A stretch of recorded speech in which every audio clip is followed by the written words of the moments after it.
ಬೆಂಗಳೂರಲ್ಲಿ ಬೆಳ್ಳಂಬೆಳಗ್ಗೆ ಕೇಂದ್ರ ವಿಭಾಗ ಪೊಲೀಸರು ರೌಡಿ ಶೀಟರ್ಗಳ ಮನೆ ಮೇಲೆ ದಾಳಿಯನ್ನು ನಡೆಸಿದ್ದು 3 ರೌಡಿಗಳನ್ನು ಬಂಧಿಸಿದ್ದಾರೆ. ಶಾಂತಿನಗರದ ವಿನಾಯಕನಗರದಲ್ಲಿ ದಾಳಿ ನಡೆಸಿದ್ದು rowdy sheeter Manjunath alias Kokko Manja ಹಾಗೂ ಅಪ್ಪು ಅಲಿಯಾಸ್ ಶಿವಕುಮಾರ್ನನ್ನು ಬಂಧಿಸಿದ್ದಾರೆ. ರೌಡಿಗಳ ಮನೆ ಮೇಲಿನ ದಾಳಿ ಮುಂದುವರೆದಿದ್ದು ಹೆಚ್ಚಿನ ವಿಚಾರಣೆ ನಡೀತಾ ಇದೆ. ಸುಮಾರು 25 ರಿಂದ 30 ರೌಡಿಗಳನ್ನು ಸೆರೆ ಹಿಡಿಯಲಾಗಿದೆ ಎನ್ನಲಾಗಿದೆ. ಕೇಂದ್ರ ವಿಭಾಗ ಪೊಲೀಸರಿಗೆ ವಿಲ್ಸನ್ ಗಾರ್ಡನ್ ಪೊಲೀಸರು ಸಾಥ್ ನೀಡಿದರು.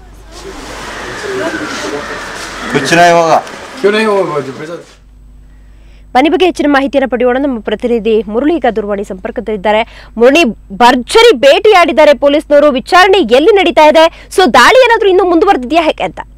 ಹೌದು ದಿವ್ಯಾ, ಇವತ್ತು ಬೆಳ್ಳಂಬೆಳಗ್ಗೆನೆ ಅಂದ್ರೆ ಕೇಂದ್ರ ವಿಭಾಗದ ಪೊಲೀಸರು ರೌಡಿ ಶೀಟರ್ಗಳ ಮನೆ ಮೇಲೆ ದಾಳಿ ಮಾಡಿದ್ರು. ದಾಳಿ ಇದು ಕೇಂದ್ರ ವಿಭಾಗದ ಪೊಲೀಸರು ಅಂದ್ರೆ 13 ಸ್ಟೇಷನ್ಗಳು, ಶಾಂತಿನಗರ ಮತ್ತೆ Wilson garden, Ulsoor gate, Seshadripuram, total 13 ಸ್ಟೇಷನ್ಗಳು ಕೇಂದ್ರ ವಿಭಾಗದಲ್ಲಿ ದಾಳಿ ನಡೆಸಿದ್ರು. ದಾಳಿ ನಡೆಸಿದ ಸಂದರ್ಭದಲ್ಲಿ 40 ರಿಂದ 50 ರೌಡಿ ಶೀಟರ್ಗಳನ್ನ ಬಂಧಿಸಿದ್ದಾರೆ ಅಂತ ಹೇಳ್ಬೋದು. ಬಂಧಿಸಿದ ನಂತರ ಅವ್ರನ್ನ ಆ ಸ್ಟೇಷನ್ಗಳಲ್ಲಿ ಶೇಷಾದ್ರಿಪುರಂ, ವಿಲ್ಸನ್ ಗಾರ್ಡನ್ ಮತ್ತು ಆ ಸ್ಟೇಷನ್ಗಳಲ್ಲಿ ವಿಚಾರಣೆ ಮುಂದುವರಿಸಿದ್ದಾರೆ.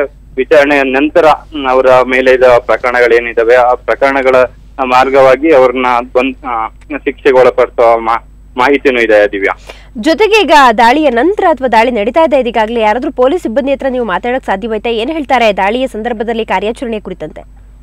ಹೌದು ದಿವ್ಯಾ, ಇವರು ಹೇಳ್ತಿರೋ ಪ್ರಕಾರ ಬೆಂಗಳೂರಿನಲ್ಲಿ ಇತ್ತೀಚೆಗೆ ಸ್ವಲ್ಪ ಒಂದು 2 ತಿಂಗಳ ಹಿಂದೆಯಿಂದಾನು ಸ್ವಲ್ಪ ಕ್ರೈಮ್ಗಳು ಹೆಚ್ಚಾಗ್ತಾ ಇದಾವೆ. ಅದಕ್ಕೆ ಕಾರಣ ಹಳೆ ರೌಡಿ ಶೀಟರ್ಗಳ ಅಂದ್ರೆ ಹಳೆ ಶೀಟರ್ಗಳು ಹುಟ್ಟಾಗ್ತಿರೋ ಹೊಸ ಹುಡುಗರನ್ನ ಹುಟ್ಟಾಗ್ತಾ ಇದಾರೆ. ಅದು ಒಂದು ಕಾರಣದಿಂದ ಈ ರೀತಿ ಆಗ್ತಾ ಇದೆ. ಅದಕ್ಕೋಸ್ಕರ ಇವ್ರನ್ನ ಹಳೆ ರೌಡಿ ಶೀಟರ್ಗಳನ್ನ ಬಂಧಿಸಿ ಅವ್ರನ್ನ ವಿಚಾರಣೆ ಮಾಡಿದ್ರೆ ಮತ್ತಷ್ಟು ಮಾಹಿತಿ ಸಿಕ್ಕುತ್ತೆ, ಯಾರ್ಯಾರನ್ನ ಹುಟ್ಟಾಕ್ತಿದ್ದಾರೆ ಮತ್ತೆ ಯಾವ್ಯಾವ ರೀತಿ ಕ್ರೈಮ್ ನಡೀತಿದೆ. ಈಗಾಗ್ಲೇ ನಾವು ಈಗ ನೋಡ್ದಂಗೆ ಕೊಕ್ಕೋ ಮಂಜ ಮತ್ತೆ ಅಪ್ಪು ಮತ್ತೆ ಶಿವಕುಮಾರ್ ಅವ್ರನ್ನೆಲ್ಲ ಬಂಧಿಸಿದ್ದಾರೆ. ಅವರು ಹಳೆ ಕೇಸ್ಗಳು ಅಂದ್ರೆ ಸುಮಾರು ಅವರು 40 ರಿಂದ 50 ಪ್ರಕರಣಗಳಲ್ಲಿ ಭಾಗಿಯಾಗಿದ್ರು ಅನ್ನೋ ಮಾಹಿತಿನೂ ಇದೆ.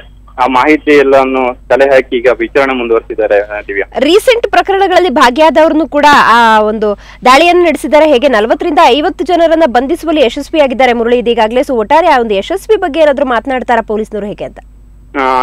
ಇದುವರೆಗೆ ಮಿರ್ಜಿ ಅವರೇ ಪೊಲೀಸ್ ಆಯುಕ್ತರೇ ಇದ್ರ ಬಗ್ಗೆ ಮಾಹಿತಿ ನೀಡ್ತಾರೆ. ಮಧ್ಯಾಹ್ನ 12 ಗಂಟೆಗೆ ಒಂದು ಪ್ರೆಸ್ ಮೀಟ್ ಸಹ ಇಟ್ಟಿದ್ದಾರೆ. 12 ಗಂಟೆಗೆ ಮಾತಾಡ್ತಾರೆ. ಅಂದ್ರೆ ಇಲ್ಲಿ ಪ್ರಮುಖವಾಗಿ ಗಮನಿಸಬೇಕಾದ ಅಂಶ ಅಂದ್ರೆ ವಿವೇಕನಗರ ಪೊಲೀಸರ ಕಾರ್ಯಾಚರಣೆ ದಿವ್ಯಾ. 8 ಅಂದ್ರೆ ಅಂತಾರಾಜ್ಯ ಕಳ್ಳರು ಮತ್ತೆ ಅಂತಾರಾಜ್ಯ ಆರೋಪಿಗಳು ಇವ್ರನ್ನೆಲ್ಲ ಬಂಧಿಸಿದ್ದಾರೆ. 8 ಆರೋಪಿಗಳನ್ನ ಬಂಧನ ಮಾಡಲು ಯಶಸ್ವಿಯಾಗಿದ್ದಾರೆ. ಟೋಟಲ್ 40 ರಿಂದ 50 ಆರೋಪಿಗಳನ್ನ ಬಂಧಿಸಿದ್ದಾರೆ. ಅಂದ್ರೆ ಈಗ ರೀಸೆಂಟ್ ಆಗಿ ಅಂದ್ರೆ ಈಗ ವಿವೇಕನಗರದಲ್ಲಿ ನೀವು ಕೇಳ್ದಂಗೆ ಹೆಚ್ಚು ಈಗ ಕೆಲವೊಂದು ಪ್ರಕರಣಗಳಾಗ್ತವೆ. ಆ ಪ್ರಕರಣಗಳಲ್ಲಿ ಭಾಗಿಯಾಗಿದ್ದವರು ಮತ್ತರಲ್ಲಿ ಪ್ರಕರಣಗಳ ಭಾಗಿಯಾಗಿರೋ ಶಂಕೆ ಇರೋರನ್ನ ಬಂಧಿಸಿದ್ದಾರೆ ದಿವ್ಯಾ. ಓಕೆ ಮುರಳಿ, ನಿಮ್ಮೆಲ್ಲ ಮಾಹಿತಿಗಾಗಿ ಧನ್ಯವಾದ.